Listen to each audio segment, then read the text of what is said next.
My name's Jeff Bajorek, and my career in sales has been a hell of a ride. And I want to bring you along with me. If you prefer to sell things at a premium, if you never want to win a deal on price, rethink the way you sell. Welcome back to the show. I'm your host, Jeff Bajorek, and I'm here to help you rethink the way you sell. This is a season 2, where we're breaking down the difference between top performers and everybody else. And I've identified 7 traits of top performing salespeople that I'm going through here. This is number 4. Top performers take responsibility for their outcomes. It's not about, is this my job? It's not about marketing is supposed to do this. It's not about my SDR is supposed to do that. It's about the buck stops here. I have a job. I have an outcome that I am paid to deliver. I have a responsibility to my team, to my company, to myself, to my family to get this result, to accomplish what I've been asked to do. And yes, there are systems in place. There are marketing departments. There are SDR teams. There are lead generation campaigns. There are all kinds of things in place to assist you, the salesperson, in delivering that outcome. Sometimes they work better than others. Am I right? But at the end of the day, whose butt is on the line? Who's responsible for that outcome? Is your marketing team responsible for you hitting your number? Quite frankly, do they even care if you hit your number? They're probably measured on something completely different. And we can get into the dynamics of comp plans and incentive structures and if all of the departments are even incentivized properly to work well with one another, because most often they're not. But that's another topic for another time. Right now, you've been asked to deliver a number this year. Are you doing enough to get it? Do you believe you're going to get it? Do you have everything you need in order to get it? If you don't have what you need, then let's talk about what you need. And let's talk about going to get it. But if you have everything you need and you're not delivering, whose fault is it but yours? See, a top performer is not going to complain that marketing didn't deliver enough MQLs. A top performer is not going to complain that their SDR didn't make enough calls or that the meetings that the SDR scheduled were inadequate. Top performer is not going to complain that somebody else didn't do their job. A top performer is going to go get their job done. And if they feel that they deserve better help, then they'll take that up with the necessary people, and they will ensure that they're enabled to perform at a high level.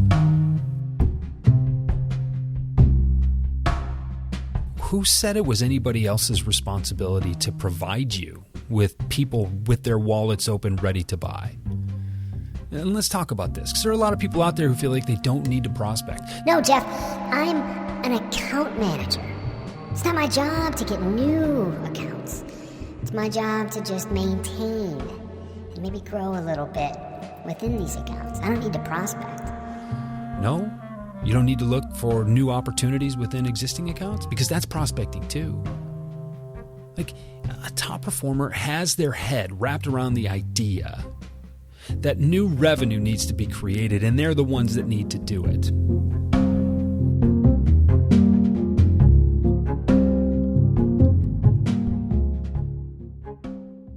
You may need to look in different ways for new business. You may need to find new potential customers that look and feel very much like the ones you already serve best. You may need to go to those best customers, the ones that you're babysitting, probably spending way too much time with. But if you're going to be spending the time with them, at least ask for referrals. And if you're not getting enough leads, if the leads that you're getting are falling way short, well, go find your own. You know how to go out there.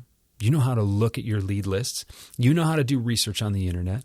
You know how to go to any one of these sites that provides competitive information about the companies that you're already working with.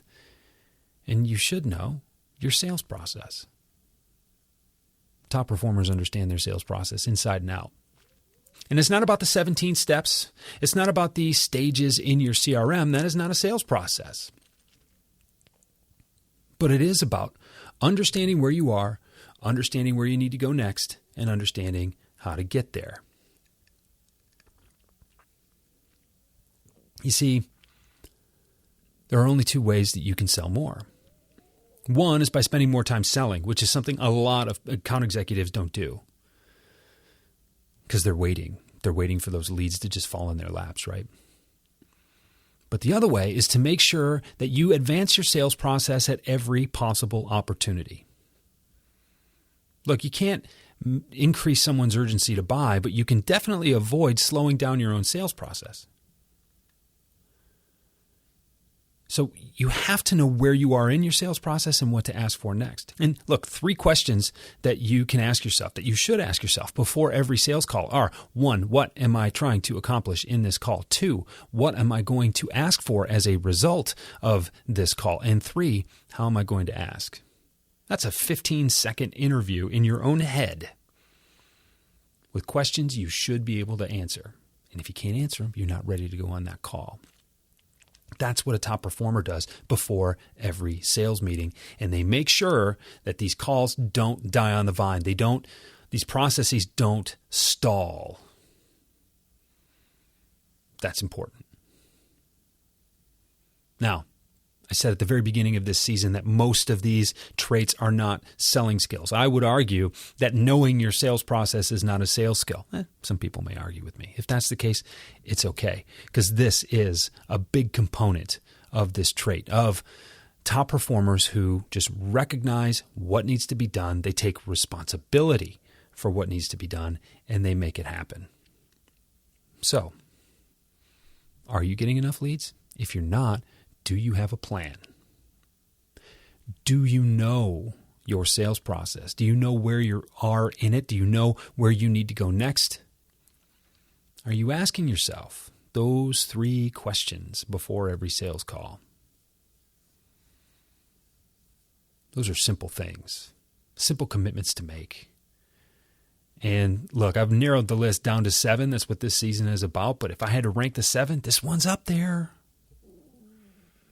Are you doing what it takes? Are you willing to do what it takes to make sure that you can deliver the result you need to deliver?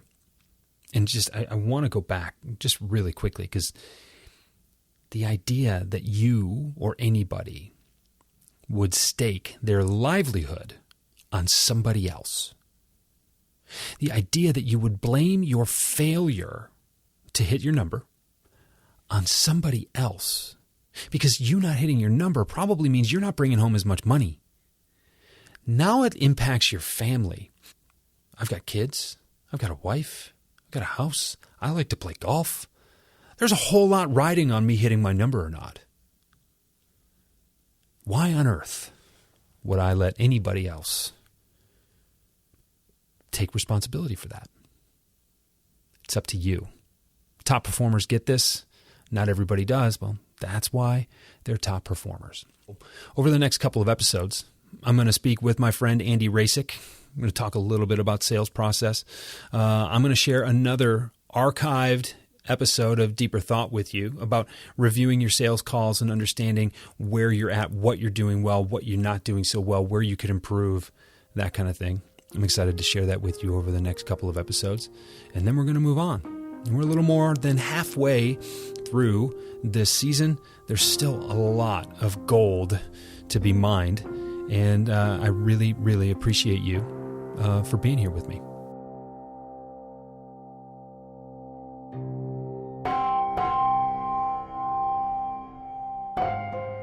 Rethink the Way You Sell is a Pod About It production. It's mixed and edited by Doug Branson, with music by Blue Dot Sessions and Doug Branson.